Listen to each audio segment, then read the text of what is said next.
আপনি কি নিজেকে ক্লান্ত ও অবসন্ন মনে করেন? আপনি কি কাজ নিয়ে নেতিবাচক মনোভাব পোষণ করেন? আপনি কি নিজেকে শূন্য মনে করেন এবং কাজের প্রতি আপনার আগের আবেগ হারিয়ে ফেলেন? আসলে কি ঘটছে? এটা কি বার্নআউট হতে পারে?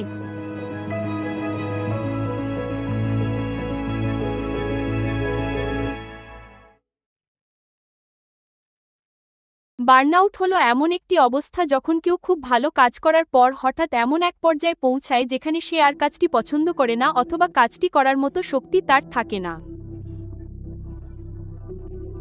বার্নআউট মানসিক চাপ থেকে সম্পূর্ণ আলাদা। যখন কেউ মানসিক চাপে থাকে তখন সে হয়তো দিশেহারা বোধ করতে পারে, কিন্তু তার মধ্যে সেই পরিস্থিতি সামলে কাজ চালিয়ে যাওয়ার মতো মানসিক ও আবেগিক শক্তি তখনও থাকে। কিন্তু যখন কেউ মানসিক চাপ ভালোভাবে সামলাতে পারে না, তখন সে বার্নআউটের এই পর্যায়ে চলে আসতে পারে।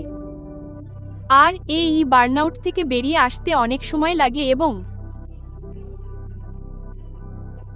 সুস্থ হতেও ব্যক্তির দীর্ঘ সময় প্রয়োজন হয়। একজন কিভাবে এই অবস্থায় পৌঁছায়? এর কারণ হতে পারে অতিরিক্ত কাজের চাপ যা ভালোভাবে সামলানো হয়নি। বার্নআউট মানসিকভাবে আমাদের কি ক্ষতি করতে পারে? যখন আমাদের মনের কথা আসে, আমরা লক্ষ্য করি যে আমরা আমাদের প্রেরণা হারিয়ে ফেলতে পারি, আমরা আমাদের উদ্যম হারিয়ে ফেলতে পারি।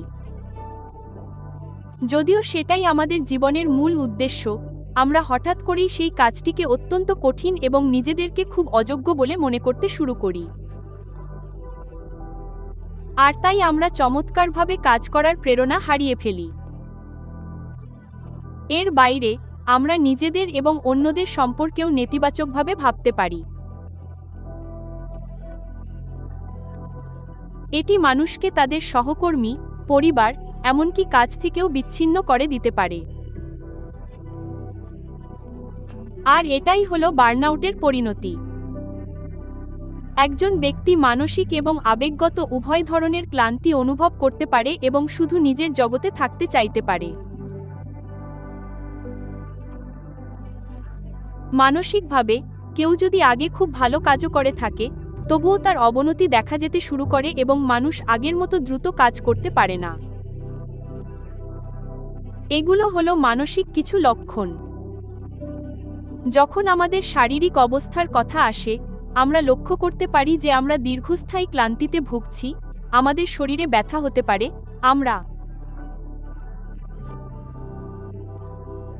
অনেক ঘুমাতেও চাইতে পারি, অথবা কিছু ক্ষেত্রে রোগ প্রতিরোধ ক্ষমতা কমে যাওয়ার কারণে আমরা লক্ষ্য করতে পারি যে আমরা সংক্রমণের প্রতি বেশি সংবেদনশীল হয়ে পড়ছি।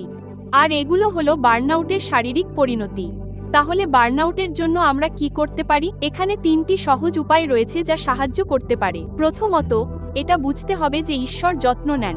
আমরা যদি ক্লান্তিতে ভেঙেও পড়ি, তবুও একজন ঈশ্বর আছেন যিনি আমাদের সঙ্গে থাকবেন এবং তা থেকে বেরিয়ে আসতে সাহায্য করবেন। তাই ঈশ্বরের উপর ভরসা রাখুন। আমরা দেখি যে মথি সকাল 11:28 পদে যিশু তার কাছে এসে বিশ্রাম পাওয়ার বিষয়ে বলেছেন। আর এটাই আমাদের প্রথম কাজ। তার কাছে যান এবং তিনি আমাদের বিশ্রাম দেবেন। আর আমরা যখন তার জন্য অপেক্ষা করব, যিশাই 40:31 পদে বলা হয়েছে যে আমরা আমাদের শক্তি নবায়ন করব। তাই ঈশ্বরের কাছে যান। বিশ্বাসী হিসেবে ক্লান্তি কাটিয়ে ওঠার জন্য এটাই প্রথম কাজ যা আমরা করতে পারি। এছাড়াও আত্মসচেতন হওয়া একটি দারুণ ব্যাপার। আমরা কতটা করতে পারি এবং কতটা পারি না তা জানাটা ঈশ্বর আমাদের জন্য কি চান তা বেছে নিতে সত্যিই সাহায্য করে। আমরা আমাদের সামর্থ্যের বাইরে নিজেদের প্রসারিত না করে কেবল আমাদের জন্য নির্ধারিত কাজগুলোই করতে পারি। তৃতীয় বিষয়টি হলো নিজের সীমা নির্ধারণ করা, কখন না বলতে হবে তা জানা। আর না বলাটা ঠিক আছে যখন আমাদের হাতে সময় থাকে না অথবা আমরা যা করতে চাই তার মূল উদ্দেশ্য যদি তা না হয়, তখন না বলায় কোনো সমস্যা নেই।